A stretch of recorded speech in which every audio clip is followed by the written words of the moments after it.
Il governo è pronto all'adozione di un decreto legge contro il caro bollette, prezzi calmierati e sconti a chi consuma di meno. Il governo Meloni continuerà a sostenere le famiglie e le imprese, ma diversamente da quello che è stato fatto finora.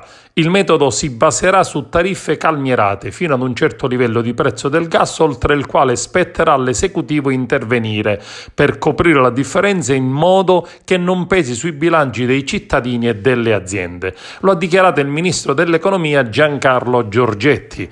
Contrariamente a quanto avvenuto finora, non ci saranno interventi diretti sulle tariffe come la riduzione degli oneri di sistema dell'IVA, ma meccanismi più efficienti e più flessibili rispetto all'andamento dei consumi, che orientino le famiglie e premino i comportamenti virtuosi, cioè chi consuma di meno.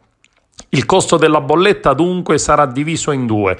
Una parte pari al 75-80% del totale sarà calmierata dallo Stato. L'altra parte, pari al 25-30% del costo totale, si pagherà a prezzo di mercato.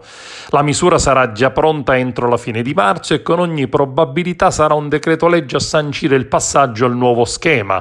C'è anche un problema di risorse ed è per questo che tale schema, già presente in Germania, potrà essere applicato solo se il prezzo del gas sarà inferiore ad un valore che al momento è stato fissato a 60 euro per megawattora.